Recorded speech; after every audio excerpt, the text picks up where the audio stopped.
Oi, eu sou Léo Couto e você está assistindo A Luz Sempre Vence. Me segue no Instagram, me segue no Facebook, no TikTok e no YouTube, porque a luz sempre vence. Pode acreditar. Nem em laudo, nem explico.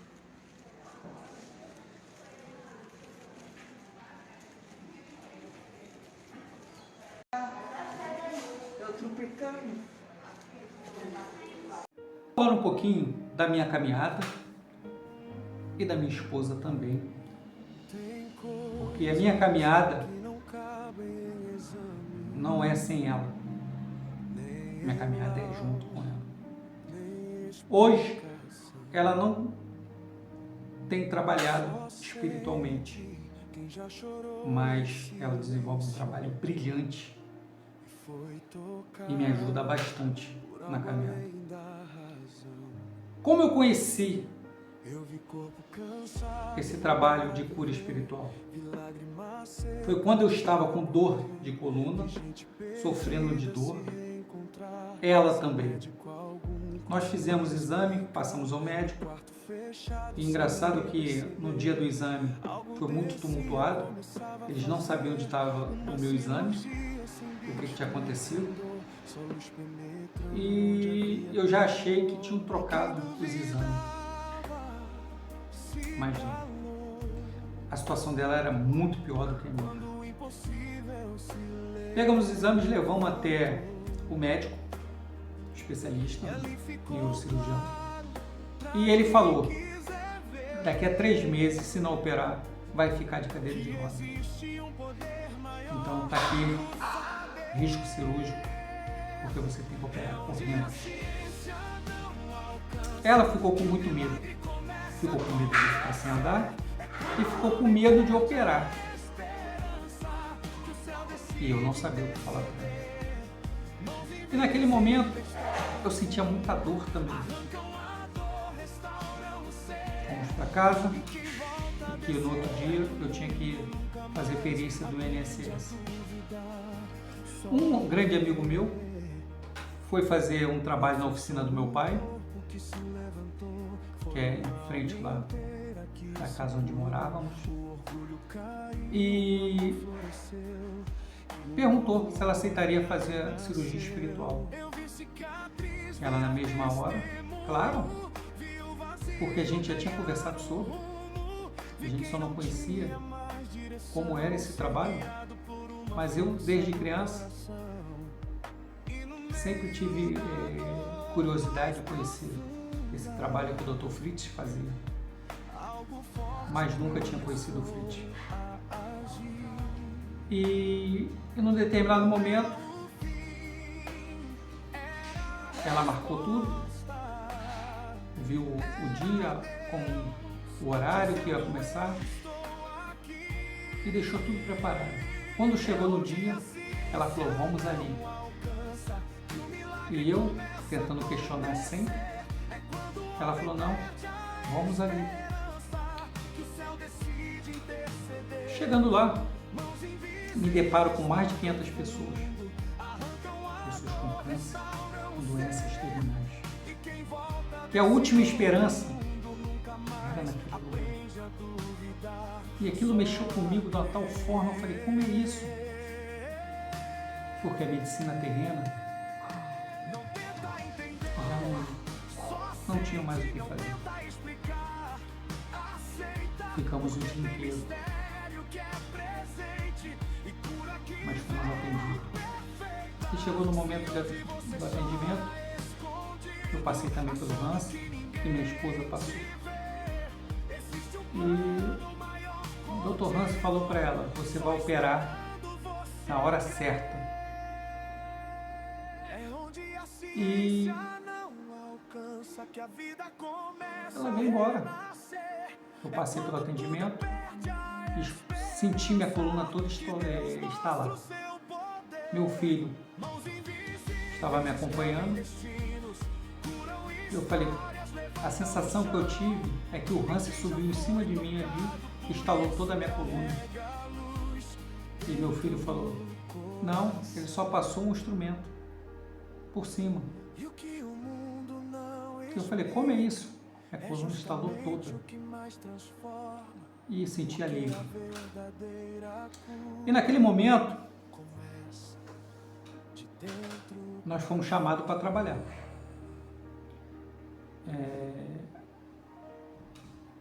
Fomos chamados para trabalhar e eu comecei a me dedicar aos trabalhos espiritual.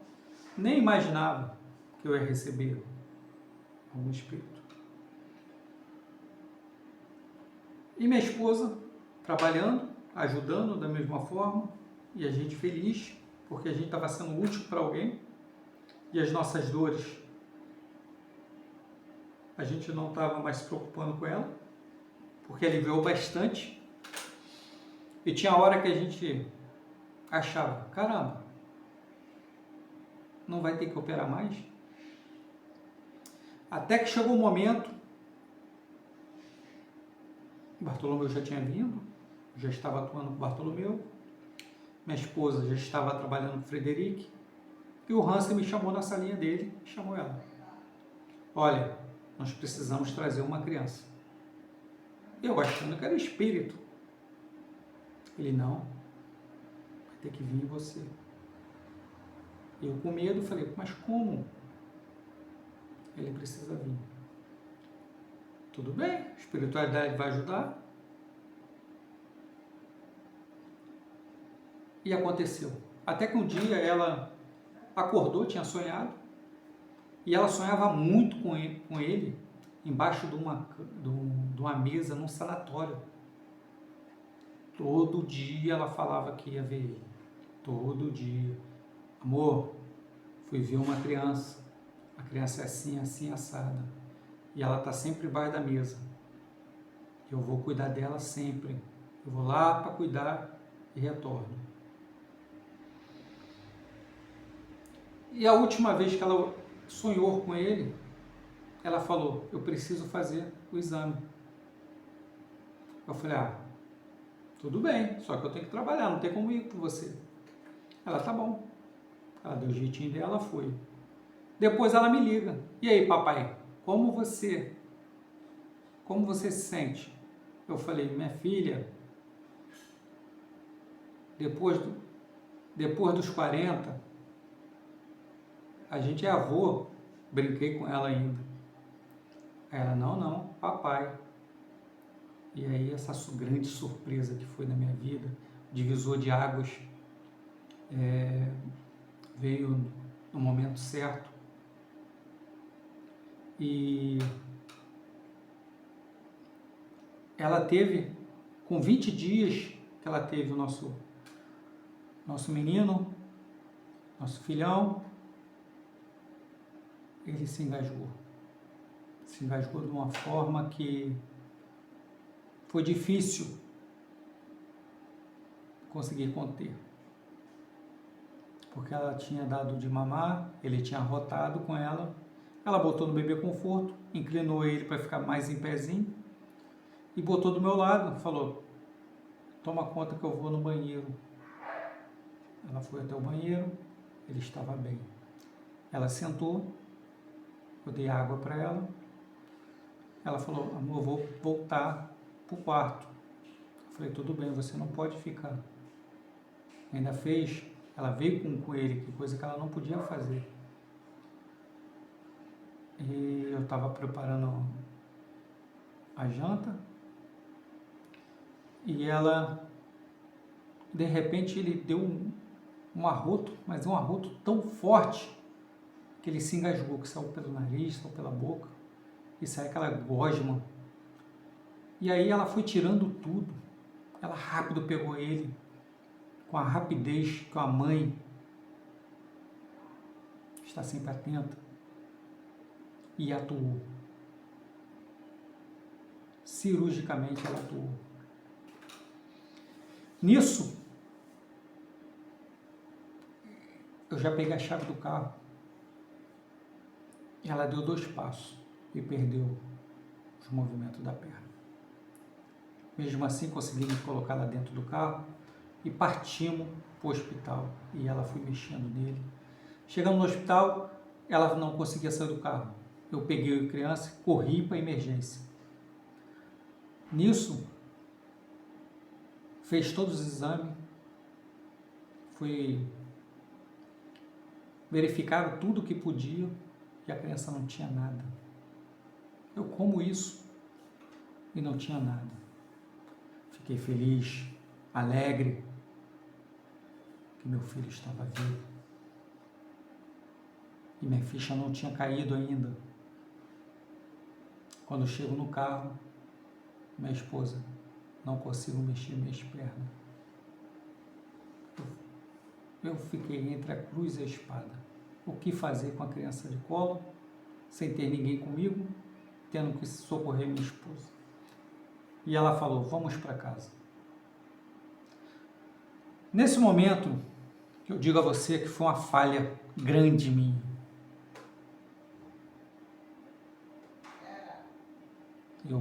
Vamos embora. Em casa a gente vê o que faz. Aí chegando em casa, ela falou que tinha aliviado um pouco, sentia mexer pouco a perna, mas que ia melhorar. E eu tinha que ir trabalhar. Como eu trabalho em rodízio, eu tinha que partir para o meu trabalho. Acionei minha mãe, meus filhos mais velhos, para que desse todo apoio. Num determinado momento, ela precisou ir no banheiro. Ela forçou a levantar, ela chorava de dor. Chorava de um ponto de não aguentar mais e pedir para partir. Ela já não estava mais aguentando daquela dor. Ela ligou para minha mãe, chorando. Minha mãe foi dar o socorro a ela e me ligou. Nisso eu saí do trabalho, correndo, e vamos para o hospital. Chegando lá, ela chorava de dor, que a dor ficou cada vez mais intensa. E aí ficaram preocupados, fizeram o exame de cabeça, e eu falando, ela fala arrastando a si mesma, mas eles não quiseram me dar um ouvido naquele momento, porque eles achavam que ela estava tendo alguma sequela na cabeça, mesmo porque ela teve a princípio de eclâmpsia e poderia ter dado uma sequela grande. E nisso, toma remédio daqui, dali, e as dores não passavam. Ela teria que ser internada na coronária. E aí eu tinha que aguentar os trâmites necessários para organizar a subida dela para o CTI. E nesse momento, eu não sabia mais o que fazer. Sinceridade, eu queria trocar minha coluna com a dela, para ela não vê-la sofrer. Mas eu não podia. Ela tinha que passar por esse processo. Mas eu passei juntinho. E nisso, uma enfermeira falou comigo: Senhor, vai descansar no carro, tá de carro? Vai descansar. Deixa que eu cuido da sua filha, da sua esposa. E se precisar, eu mando te chamar. Eu falei onde estava o carro. Ela falou, tudo bem, vai descansar. O resto é comigo. A hora que for subir, eu te chamo. E nisso, eu aceitei e fui para o carro. Chegando no carro, eu comecei a questionar. Questionei a espiritualidade. Por quê? Aí vem os porquê. Por que está acontecendo isso comigo? Por que minha esposa tem que passar por isso? Se vocês realmente existem, envie um especialista para minha esposa. Porque naquele momento eu já estava ficando até descrente. Porque ela sofria de dor. Nisso, o segurança me chamou.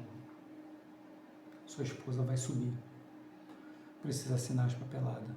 Tudo bem, aí fui, assinei, me permitiram ver até onde ela ia ficar. E no outro dia, eu tinha que retornar. Só que eu fui trabalhar, e aí recebo a ligação, tinha que ir para o hospital urgente. Cheguei no hospital, a primeira pessoa que me recebeu foi um médico cirurgião, neurocirurgião. E ele falou, a situação da sua esposa é muito, muito delicada. Não tem muito o que fazer. Ela vai ficar na cadeira de roda. Aquilo foi um choque. Porque eu relembrei o que o médico falou lá atrás. Mas ao mesmo tempo, eu lembrei o que a espiritualidade falou. Ela vai operar na hora certa. E aí, a minha ficha foi caindo. O que eu pedi? À noite que viesse um especialista. E a primeira pessoa que me enviaram foi o especialista que eu pedi. E ele falou, se autorizar, eu opero ela. E para dar qualidade de vida, porque do jeito que tá difícil. Aí ele ainda falou, ela deveria ter chegado melhor pra gente, que a gente cuidaria dela. Eu falei, doutor, sinto muito por não ter conhecimento, a gente pecou nisso. Mas deixa eu falar com ela, porque a autorização tem que vir dela também. E ela meio groga, quando eu falei com ela, ela falou, eu só quero parar de sentir dor. Eu falei, doutor, tá liberado. Então ele correu para marcar e conseguiu marcar isso foi numa segunda, ele conseguiu marcar para terça-feira. E na terça-feira estava eu lá, aguardando o horário. Ele operou e falou que foi uma coisa mais incrível a operação, que parecia